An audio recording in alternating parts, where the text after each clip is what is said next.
मैं एक बात कहना चाहता हूं, राम वन में रहे अथवा राम अयोध्या में रहे, आप सब लोग इसको समझिएगा। अयोध्या के राजा राम ही है, दूसरा कोई अयोध्या का राजा नहीं हो सकता। गुरुजी ने स्पष्ट कर दिया, राजा राम स्वबस भगवान। गुरुजी ने कहा राम जीव नहीं है, राम भगवान है। धर्म धुरी न भानुकुल भानु, राजा राम स्वबस भगवानु। राम की आज्ञा हम और आप क्या है? ब्रह्मा विष्णु महेश दिक्पाल सूर्य चंद्रमा अरुण वरुण कुबेर पवन पावक, ऐसी सृष्टि में कोई नहीं है ऐसा जो राम की आज्ञा का पालन न करे। हम तो कहते हैं कि हम लोगों को भी राम जी की ही आज्ञा का पालन करना चाहिए मेरे हिसाब से। आप बताइए भरत जी क्या किया जाए? भरत जी बोले गुरुदेव आप आज्ञा दीजिए। गुरु जी बोले मैं जो बोलूंगा आप करोगे? भरत जी ने कहा आज्ञा करिए गुरुदेव। गुरु जी बोले यदि भरत जी आप और शत्रुघ्न 14 वर्ष वन में रहने को तैयार हो जाएं दोनों भाई, तो मैं राम लक्ष्मण सीता को लेकर अयोध्या वापस चला जाऊंगा, परंतु उनके जगह आप दोनों भाई को वन में रहना पड़ेगा।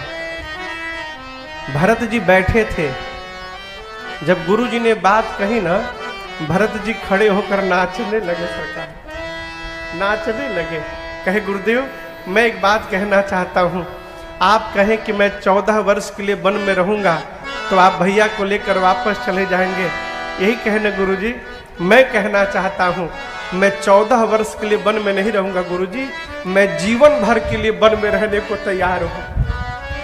कानन कराऊं जन्म भर बासु,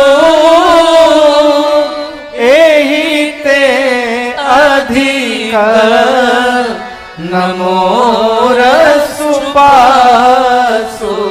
भरत जी बोले मैं जीवन भर वन में रहूंगा गुरुजी, मैं लौटूंगा ही नहीं अयोध्या। और मैं ही नहीं शत्रुघ्न भी रहेंगे, हम दोनों भाई जीवन भर वन में ही रह जाएंगे गुरुदेव।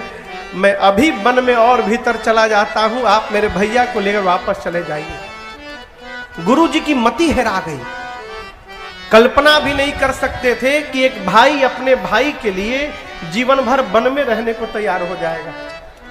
राम जी के पास गए और जाकर बोले राम तुम्हारे भाई भरत के प्रेम ने मेरे विचार करने की शक्ति को समाप्त कर दिया है।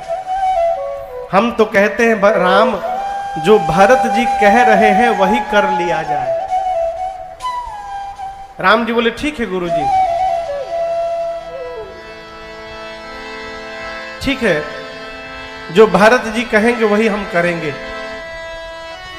गुरु जी ने भरत जी से कहा कि भरत ऐसा अवसर बेटा नहीं मिलेगा, आपके भैया तैयार हो गए हैं, अब जो जो कहना है कह दीजिए। भरत जी हाथ जोड़कर खड़े हो गए और बोले भैया गुरु जी हमको एक रास्ता बताए हैं, कहिए तो हम वही बताएं आपको। राम जी बोले कहिए। भरत जी कहते हैं राम जी से प्रभु अरे हमार भैया जी हो हमार। रात्रि में सुनैना जी ने जनक जी से कहा कि कौशल्या जी ऐसा ऐसा कह रही थी। जनक जी बोले आप चिंता मत करिए, जहां तक दोनों भाइयों को मैं जानता हूं भरत वही करेंगे जो उनके भैया राम कहेंगे।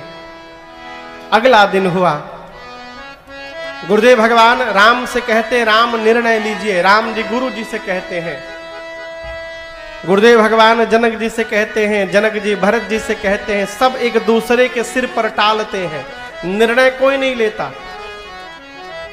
जब कोई निर्णय नहीं लिया तो भरत जी खड़े हुए और राम जी को प्रणाम करके बोले भैया मैं बताऊं मैं क्या चाहता हूं। राम जी बोले कहिए क्या चाहते हैं। भरत जी हाथ जोड़कर बोले प्रभु कपार दबावल, गोड़ दबावल, भोजन करावल, फूल लियावल, दूध लियावल, ये सब सेवा है ना? नहीं, ये सेवा नहीं है, ये कर्तव्य है। सेवा। अच्छा ये बताइए, बाबूजी का रोज गोड़ दबावे 2 घंटा आ एको बात न माने, है? सेवा क्या है? अपने से श्रेष्ठ की आज्ञा का पालन करना, ये श्रेष्ठ के प्रति सबसे बड़ी सेवा है। श्रेष्ठ की आज्ञा का पालन करना, अपने श्रेष्ठ के प्रति श्रद्धा चरण में बाद में रखना है, वचन में पहले रखना है। वचन के प्रति यदि आपकी निष्ठा है तो चरण के प्रति निष्ठा अपने आप बन जाएगी, बनाना नहीं पड़ेगा अलग से। भरत जी बोले प्रभु मैं सेवा करना चाहता हूं। राम जी बोले कैसी सेवा? भरत जी कहते हैं आज्ञा सम न सुसाहिब सेवा आसो प्रसाद जन पावे देवा पावे। भरत जी बोले मैं आपकी आज्ञा का पालन कर रहा हूं। आज्ञा सम न सुसाहिब सेवा। राम जी ने भरत जी को अपने बगल में बिठाया, कहा भरत जी आप तो सब जानते हैं, आप रघुकुल की रीति को भी जानते हैं। आप लोग रघुकुल की रीति जानते हैं? कौन कौन जानता है रघुकुल की रीत? चौपाई है मानस की, रघुकुल रीति सदा चलिया प्राण जाहु बरु बचन न जाए। ये रघुवंश की परंपरा है। राम जी बोले भरत जी आप इस परंपरा को ठीक से जानते हैं, रघुकुल की रीत जानते हैं, आप तो अपना भी धर्म जानते हैं और आप अपने भैया का भी धर्म जानते हैं। मैं तो यही कहूंगा आपसे भरत जी, सो तुम करहु करावहु मोहु तात तर निकुल पालक हो। आप अपने धर्म का पालन करिए और अपने भैया से उनके धर्म का पालन कराइए। भरत जी बोले भैया हम एक ही धर्म जानते हैं, अंतिम श्वास तक आपकी आज्ञा का पालन करते रहना है। आप हमको कहिए कि हमको क्या करना है।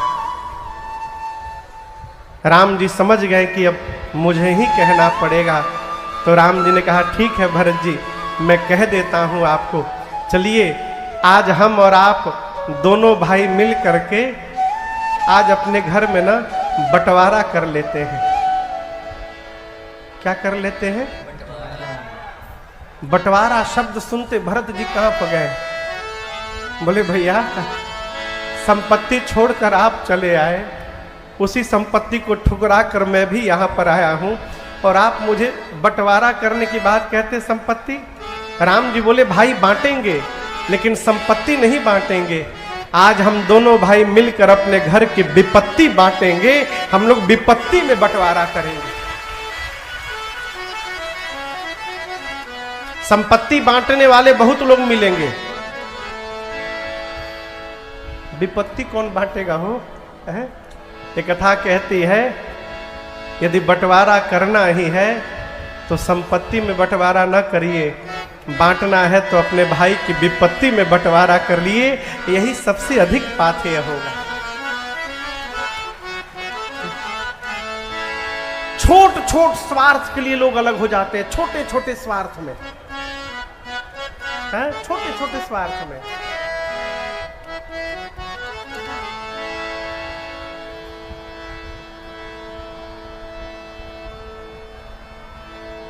राम जी ने कहा 14 वर्ष मैं वन में रहूंगा, 14 वर्ष आप अयोध्या में रहेंगे। भरत जी चरणों में गिर गए, कहे प्रभु हम अभिषेक की सामग्री गुरु आज्ञा से लाए हैं, आज्ञा मिले तो आज ही आपका वन में ही अभिषेक हो जाए। राम जी बोले नहीं, लौटने के बाद। अत्रि मुनि से बोल करके सारी सामग्री को एक कुएं में रखवा दिया राम जी ने। उस कुएं का नाम पड़ा भरतकूप। आज भी आप चित्रकूट से बांदा जाइएगा ना तो रास्ते में वो कुआं पड़ता है भरतकूप। 5 दिन भरत जी चित्रकूट का दर्शन किए और उसके बाद 6ठे दिन राम जी से विदा मांगे हैं। राम जी ने खूब समझाया है, नीति बताई है। भरत जी कुछ चिन्ह चाहते हैं, भरत जी को देने के लिए राम जी ने अपना एक पादुका के रूप में स्वरूप प्रकट करवाकर भरत जी को दिया है। प्रभु कर कृपा पावरे देने, प्रभु कर कृपा पावरे देने करता, ये भरत जी की महिमा है। भरत चरित्र की फलश्रुति बाबा कहते हैं, भरत चरित करिने तुलसी जो सादर सुनहि, सिया राम पद प्रेम अवश्य होय, भवरस बिरति। गोस्वामी जी कहते हैं, भरत भैया के चरित्र को जो भी नर नारी आदर से सुनेंगे हमेशा, कब कब सुनेंगे, जोर से बोलिए, हमेशा निरंतर, उनके जीवन में 2 कार्य अवश्य होगा सरकार। पहला कार्य होगा, श्री सीताराम जी के चरणों के प्रति प्रेम जागृत हो जाएगा, कैसे, भरत जी की कथा सुनकर। और दूसरा कार्य होगा, संसार के विषय रस से मन को वैराग्य प्राप्त हो जाएगा। ये भरत जी के चरित्र की फलश्रुति है। आगे की कथा अरण्य कांड में प्रवेश करती है। तीसरा कांड श्री रामचरितमानस का। आपको बताऊं, इस कांड के प्रारंभ में ही एक घटना घटी। चित्रकूट में एक दिन एकांत में राम जी, लक्ष्मण जी कहीं गए हुए थे।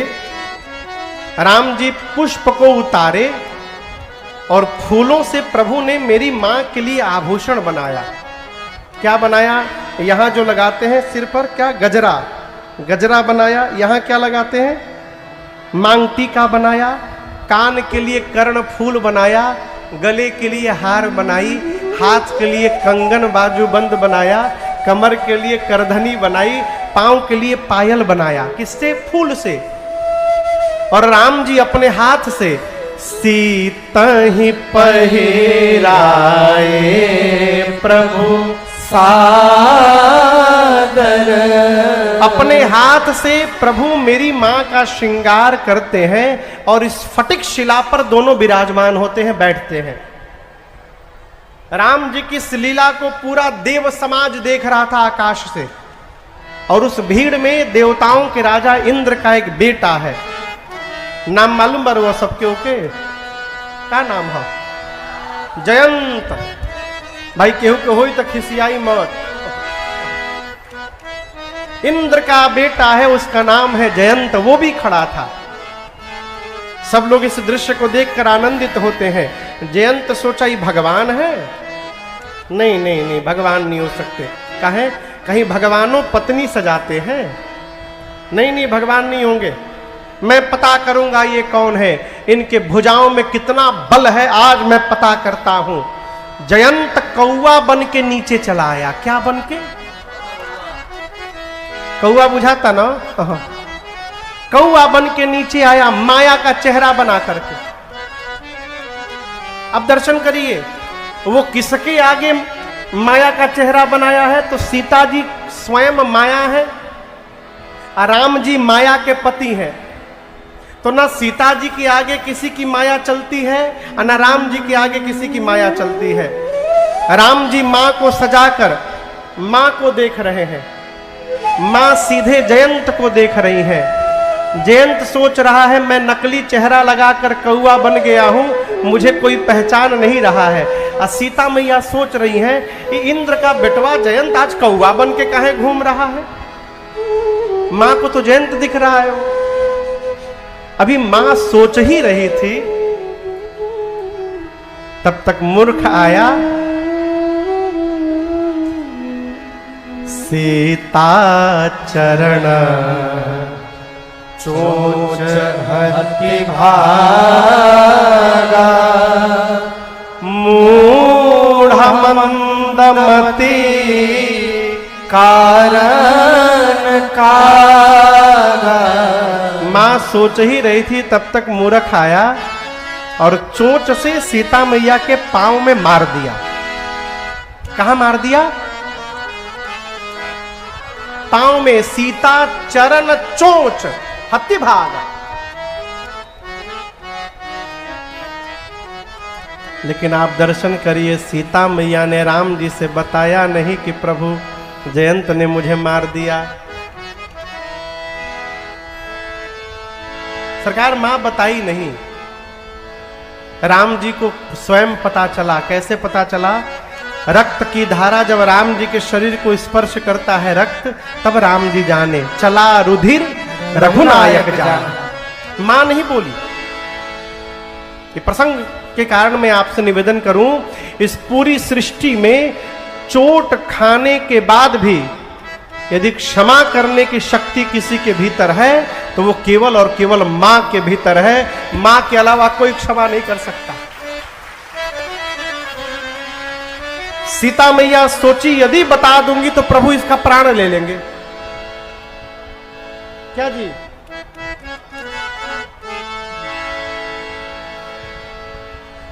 इसलिए भगवान का आदर बाद में करिए। जन्म देने वाले माई बाप का आदर सत्कार पहले करिए, उनके पूजा से भगवान भी संतुष्ट हो जाएंगे। हम लोग एक पद गाते हैं, नवरात्रि का समय चल रहा है। कौन सा?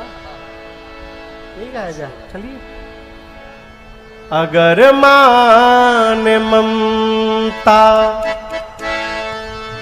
लुटाई न होती, ममता लुटाई न होती, अगर मान ममता लुटाई न होती, तो ममता मई मां कहाई न होती, तो ममता मई मां कहाई न होती, अगर मान ममता।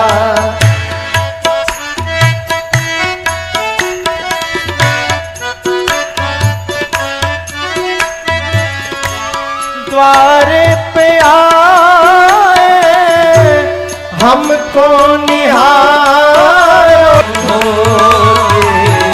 अगर मान ममता लुटाई न होती, तो ममता मई मां कहाई न होती।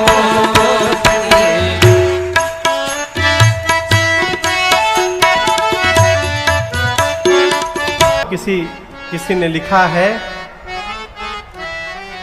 कि मैंने तरक्की के हर मुकाम को छुआ। किसी ने लिखा है कि मैंने तरक्की के हर मुकाम को छुआ, जब मां ने गोद में उठाया तब आसमान को छुआ। है? ये मां की महिमा है। मैं आपको बताऊं, मुझे कथा गाते गाते लगभग 14-15 वर्ष हो गए। क्या हो? 14-15 वर्ष की यात्रा में एक कथा हम लोग किए हैं बिहार में ही। एक जिला है सिवान, 2 साल पहले किए थे। अगले साल फिर मार्च के महीने में सिवान में राम कथा है, वही लोग हैं।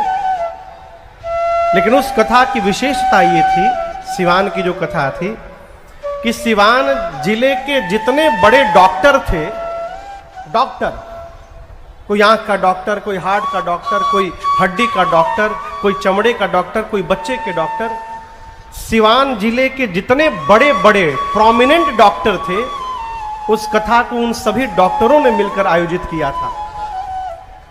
और चेंबर बंद करके छोड़ करके 4 घंटा बैठ करके खूब आनंद से कथा सुने सब। उस कथा के बाद बक्सर में ये जो मैं राम कथा गा रहा हूं सिमरी में, ये बक्सर जिले की पहली राम कथा है। इस कथा की विशेषता बताऊं, उस कथा में तो केवल डॉक्टर आयोजक थे, परंतु इस कथा में जितने लोग आयोजन करता है सब भारतीय सेना में काम करते हैं, फौज में काम करते हैं, सब सिपाही, सब सिपाही। और ये इसको ऐसे ही ना समझ लीजिएगा, विशेष घटना है। इसके पीछे का कारण जानते हैं क्या है?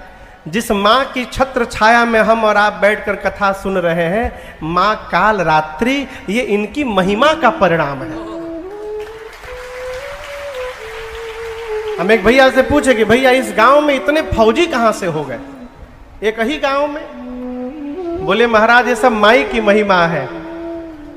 हम लोग के पास कुछ काम धंधा था नहीं, खाली बैठे थे, तो मन में आया कि चलो माँ की शरण में चलते हैं। हम लोग झाड़ू उठाकर मंदिर में झाड़ू लगाना शुरू किए। और महाराज जी आप विश्वास करिए, जिन जिन बच्चों ने माँ के मंदिर में निस्वार्थ झाड़ू लगाया, वो सारे बच्चे फौज में भर्ती होते गए। 250-300 से ऊपर बच्चे केवल एक गांव के आज केवल झाड़ू लगा लगा कर मां के मंदिर में आज देश की सेवा में लगे हुए हैं। ये केवल मां की महिमा का परिणाम है, दूसरा कोई कारण नहीं। ये मां की महिमा का प्रभाव है। सीता मैया ने राम जी से बताया नहीं, रक्त की धारा चली, भगवान के शरीर को स्पर्श किया, राम जी जान गए कौन मारा, कब मारा, क्यों मारा, कैसे मारा। जयंत मेरा बल देखने के लिए आया है। भगवान बोले अभी बताता हूं। कुशा जानते हैं? कुशा, अरे वाह सब बोली, कुशा जानते? हाँ, ओके, ऊपर वाला भाग कितना मोट होला ना, अच्छा मोट ना होला, अच्छा पतला होता है, तीक्ष्ण, उसको कुशाग्र कहते हैं। कुशा की चटाई पर राम जी बैठे थे, उसमें से 2 कुशा निकाले, एक को झुकाकर राम जी ने धनुष बनाया और दूसरे को ब्रह्मास्त्र के मंत्र से अभिमंत्रित करके राम जी ने जयंत के पीछे छोड़ दिया। किसी ने राम जी से कहा कि असली धनुष बाण रखा हुआ है, आप वो नहीं चलाएं, कुशा को ब्रह्मास्त्र क्यों बना दिए? राम जी बोले कौवा बन के आया है, कौवा को मारने के लिए कुशा बहुत है, और ये मेरा बल देखने आया है ना, आज पता चलेगा इसको कि जो राम कुशा को भी ब्रह्मास्त्र बनाने की शक्ति रखते हैं, उनके भुजाओं में कितना बल है, इस मूर्ख को पता चलेगा आज। चला ब्रह्मास्त्र प्रेरित मंत्र ब्रह्म सरधावा, चला भाज बायस भय पावा। जयंत डर गया ब्रह्मास्त्र देखकर, अपना असली रूप धारण करके पिता इंद्र के पास गया। इंद्र ने दरवाजे पर पूछा क्या बात है, इतना सांस क्यों ले रहे हो? कहा पिताजी जल्दी भीतर लीजिए, ब्रह्मास्त्र दौड़ा रहा है मारने के लिए। राम जी, इंद्र पूछा क्या कर दिए? जयंत ने अपनी करनी बताई पूरी। इंद्र ने मेन गेट बंद कर दिया, कहा जाओ मरो, भगो यहां से, मरो तुमको रखूंगा, मैं भी मर जाऊंगा। अब क्या करे? जयंत भागते भागते ब्रह्मलोक ब्रह्मा जी के पास गया, रोने लगा। ब्रह्मा जी बोले क्या बात है? जयंत पूरी बात बताया। ब्रह्मा जी बोले जल्दी भागो, नहीं तो दूसरा ब्रह्मास्त्र मैं छोड़ दूंगा, भागो यहां से। कैलाश पहुंचा बाबा के पास। शंकर जी को पहले से पता चल गया था, बाबा त्रिशूल लेके बैठे थे। और जैसे जयंत गया, बाबा बोले आओ आओ, तोहरे के खोजत रहनी, आओ। देखा त्रिशूल, भगा वहां से। गोस्वामी तुलसीदास जी कहते हैं, जयंत ब्रह्मधाम शिवपुर सब लोका, फिरा श्रमित व्याकुल भय शोका। 3 लोक 14 भुवन जयंत भागता रहा, किसी ने जयंत को बैठने के लिए भी नहीं कहा। जयंत भाग रहा है। और मैं आपसे एक बात कहूं, जब पूरे जगत की दृष्टि हमसे उठ जाती है, तब एक संत की दृष्टि हमारे ऊपर पड़ जाती है। यही जयंत के साथ हुआ। नारद देखा बिकल जयंता। नारद जी की दृष्टि पड़ी जयंत के ऊपर। नारद जी बोले जयंत कहां भाग रहे हो? बोला नारद जी रोकिए मत, रुकते मर जाऊंगा मैं, ब्रह्मास्त्र दौड़ा रहा है। नारद जी बोले 2 मिनट रुको, कुछ नहीं होगा, रुको तुम, क्यों दौड़ा रहा है? जयंत ने अपनी पूरी बात बताई और कहा नारद जी आज मेरे पिताजी ने मुझे ठोकर मारा है, और की बात क्या करूं, अपने ने मुझे ठुकरा दिया। नारद जी बोले मूर्ख, राम जी जगत वाले मारते हैं तो राम जी बचाते हैं, तुमको तो राम जी ने मार दिया है, तुमको कौन बचाने वाला मिलेगा, कहीं जाओगे बचोगे नहीं। और एक बात कहे जयंत, ये ब्रह्मास्त्र तुमको मारने के लिए नहीं आया है। जयंत बोला हमारी पीछे पड़ा है ना, आपके पीछे थोड़ी पड़ा है, कितना भगा रहा है हमको हम जान रहे हैं। नारद जी बोले बेटा मारना होता तो कब का मार दिया होता, तुम पिताजी के द्वार पर खड़े भय थे वहीं मार देता, लेकिन तुम ध्यान नहीं दिए हो, जब जब तुम रुकते हो तुम्हारे पीछे ये भी खड़ा हो जाता है, पीछे देखो, अरे खड़ा हो गया है तो दौड़ा क्यों रहा है हमको। नारद जी बोले वो तुमसे कहना चाहता है कि जयंत कहीं भी जाओगे बच नहीं पाओगे, यदि बचना चाहते हो तो जिन राम जी ने मुझे तुम्हारे पीछे दौड़ाया है उन्हीं राम जी की शरण में वापस लौट कर चलो, मैं तुम्हारा कुछ नहीं बिगाड़ूंगा। ये तुमको वापस बुला कर ले जाने आया है। पठवा तुरत राम पहिताहि। जयंत गया राम जी की शरण में, हाथ ऊपर करके नीचे गिर गया, कहा त्राहि माम त्राहि त्राहि दयाल रघुराई। भगवान बोले फिर आ गया, अच्छा ये बताओ सीता को क्यों मारे तुम पांव में? जयंत बोला प्रभु आपका प्रभाव देखने आया था मैं। राम जी बोले आए थे तो भागे क्यों? प्रभाव देखने आए थे तो मार के भागे क्यों? खड़ा होना चाहिए। बोला प्रभु प्रभाव का पता पास में नहीं चलता है, दूर जाके चलता है, इसलिए मार के भाग गया। राम जी बोले कितना दूर तक दिखाई दिया? बोला प्रभु 3 लोक 14 भुवन, जहां जहां गया आपका प्रभाव दिखाई पड़ा। भगवान बोले प्रभाव देखने आए थे, दिखाई पड़ गया, अब काहे चले आए हो? बोला प्रभु पहली बार प्रभाव देखने आया था, अब की बार आपका स्वभाव देखने आया हूं। मुझे पता चला है आपकी शरण में आकर क्षमा मांगने से आप उसको क्षमा कर देते हैं।